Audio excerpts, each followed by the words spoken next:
બાવળિયાની નાયબ મુખ્યમંત્રી બનવાની ચર્ચાઓ પર હવે પૂર્ણવિરામ લાગશે, કારણ કે હવે કુંવરજી બાવળિયાએ આ વાતને લઈને મોટો ખુલાસો કર્યો છે। તો શું હવે કુંવરજી બાવળિયા નાયબ મુખ્યમંત્રી બનશે કે પછી આ નેતાને ભાજપ ઘરનો રસ્તો દેખાડશે? નમસ્કાર, હું અમરીન અને તમે જોઈ રહ્યા છો નિર્ભય ન્યૂઝ। તો ગુજરાતના મંત્રીમંડળમાં વિસ્તરણ થાય તેવી રાજકીય ચર્ચાઓ ચાલી રહી છે, ત્યારે આ મંત્રીમંડળનું વિસ્તરણ ક્યારે થશે તે નક્કી નથી। ત્યાં તો અત્યારથી જ મંત્રીમંડળમાં મહત્વનું પદ મેળવવા માટેની માંગો ઊભી થઈ રહી છે।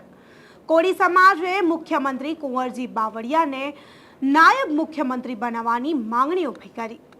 તો રથયાત્રા બાદ ગુજરાત ભાજપને નવા પ્રદેશ પ્રમુખ મળે તેવી ગણતરીઓ છે, ત્યારે બોટાદ ખાતે વિસ્તૃત કારોબારીમાં કેન્દ્રીય મંત્રી સી.આર. પાટીલે મને મુક્ત કરો તેવી વિનંતી કરી હતી। આ જોતા કાર્યકારી પ્રદેશ પ્રમુખનું નામ જાહેર થઈ શકે છે તેવી ચર્ચાઓએ જોર પકડ્યું। ત્યારે આ બધાની વચ્ચે મંત્રીમંડળના વિસ્તરણનો પણ ગણગણાટ ચાલી રહ્યો છે। કોનું પત્તું કપાશે અને કોને મંત્રી પદે તક મળશે તે અંગેના અનુમાનો જે છે તે અત્યારથી જ પૂરજોશમાં ચાલી રહ્યા છે।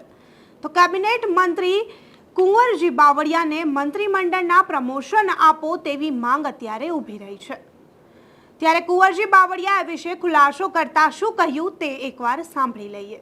માંગણી છે જ નહીં, કોઈ લોકોએ આ તો ઊભું કરેલી વાત છે। જે નિર્ણય કરવો તો હાઈકમાન્ડ કરે, કોઈ માંગણી થોડી વાત છે।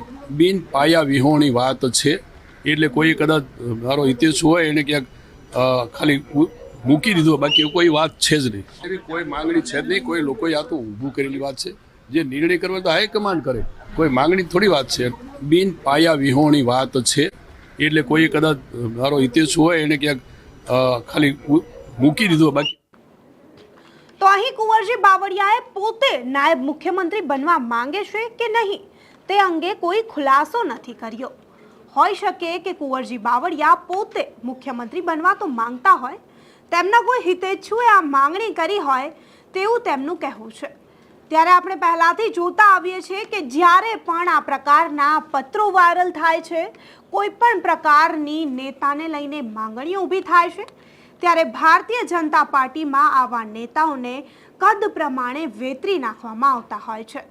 ત્યારે અહીં એ પણ સવાલો ઊભા થઈ રહ્યા છે કે આ પત્ર લખવા પાછળનો હેતુ હિતેચ્છુ તરીકેનો છે કે પછી શત્રુ તરીકેનો હેતુ છે? કેમ કે ભારતીય જનતા પાર્ટીની એક પેટર્ન રહી છે, જે પણ નેતાઓ વિવાદોમાં સંભળાય કે પછી આવા પ્રકારની કોઈ પણ નેતાઓને લઈને માંગણીઓ ઊભી થતી હોય છે, ત્યારે ક્યારે પણ તે નેતાઓની માંગણીઓ સાંભળવામાં આવતી નથી। તો અહીં સવાલ એ ઊભો થઈ રહ્યો છે કે શું અહીં કોઈએ કુંવરજી બાવળિયાનો દાવ કરી નાખ્યો?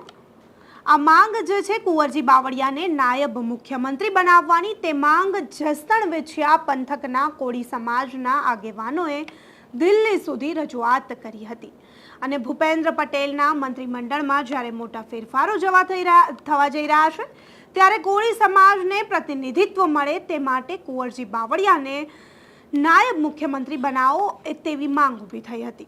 તો આ બધાની વચ્ચે કુંવરજી બાવળિયાએ હમણાં જ દિલ્હીની મુલાકાત પણ લીધી હતી, તે સૂચક ગણાઈ રહી છે। આમ ભેંસ ભાગોળે છાશ છાગોળે ને ઘરમાં ધમાધમ જેવી સ્થિતિ સર્જાઈ છે। તો તમને શું લાગે છે, અહીં કુંવરજી બાવળિયા સાથે ખેલ થઈ ગયો કે પછી શું? કુંવરજી બાવળિયાના આજે પત્ર વાયરલ થઈ રહ્યા છે, કુંવરજી બાવળિયાને લઈને નાયબ મુખ્યમંત્રી બનાવવાની જે ચર્ચાઓ ચાલી રહી છે તેના વિશે તમારું શું માનવું છે? શું ભારતીય જનતા પાર્ટી કુંવરજી બાવળિયાનું પત્તું કાપશે કે પછી પાર્ટીમાં તેમનો સમાવેશ કરશે? તો આ અહેવાલ વિશે તમારું શું કહેવું છે તમને કમેન્ટ કરી ચોક્કસથી જણાવજો, તથા અમારી ચેનલ નિર્ભય ન્યૂઝને લાઇક, શેર અને સબસ્ક્રાઇબ કરવાનું ભૂલશો નહીં। આભાર।